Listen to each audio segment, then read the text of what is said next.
Welcome to Borneo, Malaysia. In this video, I'm going to be showing you what there is to see and do here in the beautiful city of Kota Kinabalu.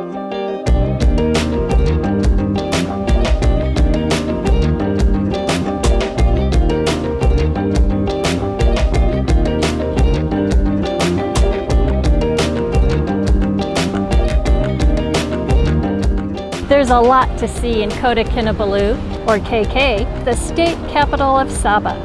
The large island of Borneo is shared by 3 different countries: Malaysia, where I am, Indonesia, and tiny Brunei. A small fishing village going back to the 1500s, this slow-growing small town only received city status in 2000. But today, it's the fastest-growing city in Malaysia. With its 2 seaports, Kota Kinabalu is the industrial and commercial capital of Borneo. In recent years, Kota Kinabalu has also become a tourism hub, mainly due to its pristine waters for diving and snorkeling, beautiful beaches, and for its diverse wildlife, including the orangutans, which is the main reason I came here. Located on the esplanade near the Central Market, you can find the famous seafood waterfront night market. There's actually several of these seafood night markets, and I had a little trouble choosing which one I wanted to go to. Open from 4 p.m. to midnight every night, you can find any type of seafood you've ever dreamed about right here. Each stall has a huge variety of fresh seafood. Hawkers actively try to get you to come to their stall. So I probably went a little overboard. I got a white snapper, some of the biggest prawns I've ever seen in my life, some squid, and also ordered a side of steamed rice and sauteed morning glory and fresh coconut to drink. It's going to be a feast, and I can't wait to see it when it's all done and on the table. So how cool is this?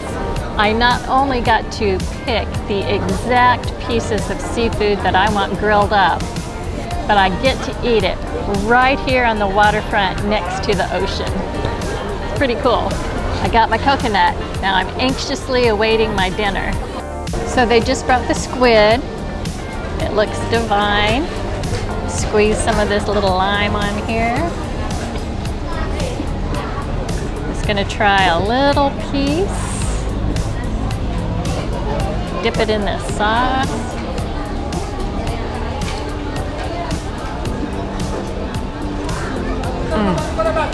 That's fresh and delicious. I'm not sure what's in this sauce. I know there's chili and garlic and soy and I don't know what all, but it's delicious.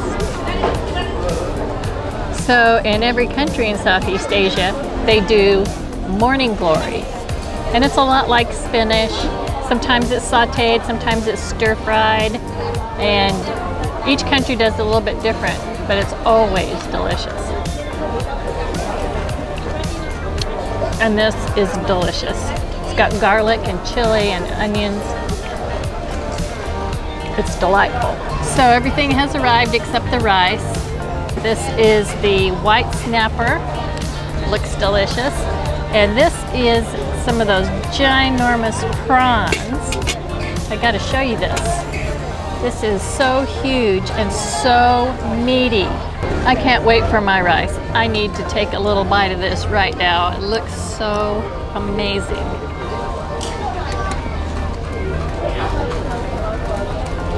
Firm and sweet. Perfection. All right, let's try a little piece of this fish. Oh, look at that. Firm white flesh.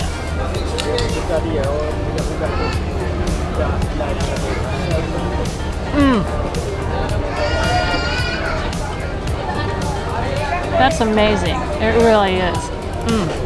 So, this seafood feast, of which I've already almost polished off the squid, was 209 ringgit. That includes the steamed rice, the fresh morning glory, and coconut, fresh coconut. And that transfers to about $44 US. I'm sure I paid a little bit more than the locals do, but I'm a foreign tourist. That's to be expected. And I gotta tell you, I don't mind. It's totally worth it. If you ever come to Malaysia, to the coast, or here to Kota Kinabalu, you have got to eat the seafood. So I'm really excited. Today's gonna be a big beach day for me. Right now I'm at the dock on the river, and here in a few minutes we're going to be heading out in the ocean to a private island, Dinawan Island. And we're going to stop at a reef and do some snorkeling. Then we're going to go to the island and do some snorkeling there and have lunch. And it should be a really fun day. I'm super excited.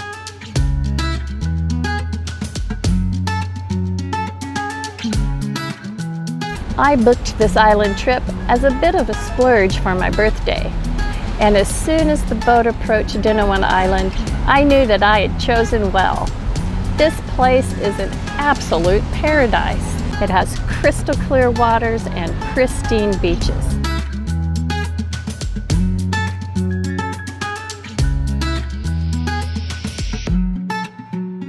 There are plenty of island hopping trips you can do to the various islands near Kota Kinabalu, but I'm glad I chose just this one island to spend the day on.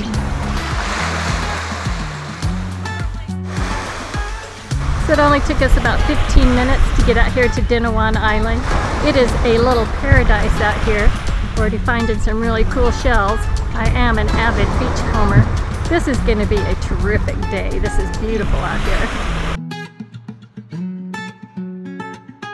So this is a private island, which means they limit the number of visitors per day. I think the number's 20. So, and it's a pretty good sized island, so everything is spread out and spacious. You can kind of feel like you're here all on your own. It's been a long time since I've snorkeled, and the reef near Dinawan Island was not disappointing. As soon as I entered the water, I was surrounded by fish of all colors and sizes. It was a blast.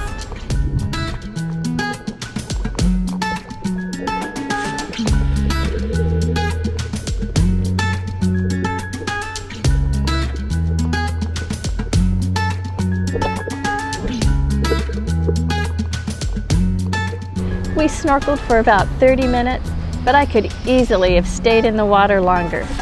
Luckily, there were lots of other activities and lunch waiting for us when we got back on the island.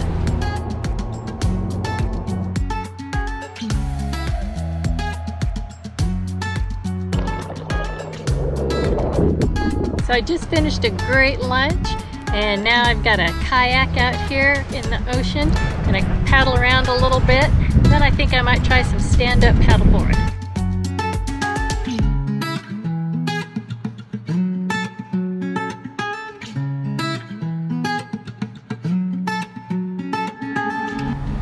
I really like that all the activities on Dinawan are included in the price, and I did my best to fit them all in. I've only paddleboarded a couple of times before, and it's always a bit of a challenge, but I did manage to stand up on the board in the end. Of course, if you want, you could just spend the afternoon relaxing on the beautiful beaches. It was just about a picture-perfect day until bringing the drone in for a landing on the island. I'm not sure what happened, but long story short, the drone hit a tree overhanging the beach and fell into the ocean. I was able to grab it out of the waves, and amazingly, I was able to retrieve footage from the SD card. But the drone is broken beyond repair. It even started smoking a few minutes after I pulled it out of the water. Oh well, there's nothing that can be done. For now, I will just have to move forward without a drone. The day went by way too fast, and before I knew it, I was boarding the boat back to the mainland. But luckily, I was heading to another beach known for its beautiful sunsets. I am at the Tanjung Aru Beach. This is supposed to be the best place to see the sunset here in Kota Kinabalu. And we were told that we needed to get down here early because the traffic is really bad. There's so many people that come here every evening for the night market and just to watch the sunset. And luckily our Grab driver knew a shortcut through the airport, no less, and he got us here in no time at all, in plenty of time to see the sunset. So we're going to watch this beautiful sunset and then hit the night market.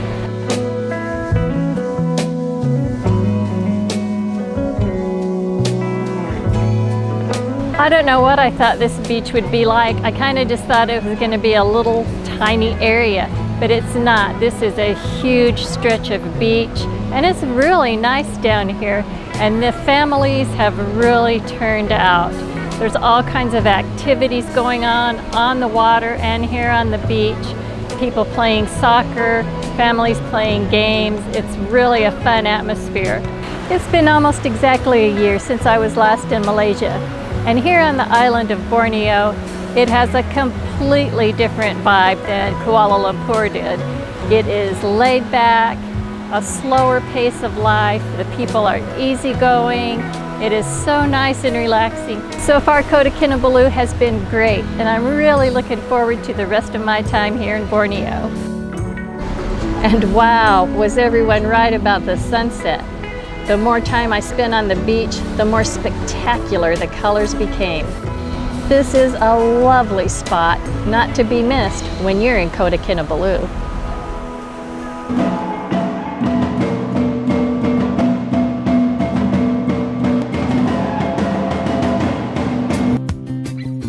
Every Sunday morning, the whole of Gaya Street is closed to traffic and opened for the Sunday morning market. The Gaya Sunday market is quite big and has lots to see. I wasn't sure where to start, but I was ready to do some shopping. So I just barely got started here at the street market, and it has started raining. Pretty good actually, but I hope it blows over quick. Normally this street fair lasts from 6 a.m. till about noon. So I'm hoping this rain really goes by fast so I can continue my shopping.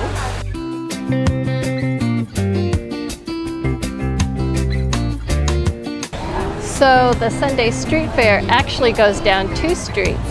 It seems that one street has all of your clothing, jewelry, souvenir type things, even pets, tropical fish, kittens, turtles. And then you go down the other street and it's more like a farmer's market. Farmers are here with their fresh vegetables and fruits and any kind of flowering plant you can think of, and beautiful orchids. There's so much to see here, and it's starting to rain again, so I'm going to wait it out and go look around some more. In the end, the rain actually kept things cool, and it turned out to be a great day. To get a better understanding of this area's history, head over to the Sabah State Museum. This complex contains not only the museum proper, but it also has a botanical garden, a heritage village, and the Sabah Art Gallery. The mission of the museum is to not only collect, preserve, conserve, and document historical, archaeological, botanical, and zoological collections throughout the state, but to conduct research on Sabah's history, culture, social, and natural history. Kota Kinabalu has been a great introduction to Borneo, and I'm really excited to see what's to come as I travel further east in search of wildlife. If you enjoyed this video, give us a like, leave a comment, and subscribe, as there is so much more to come.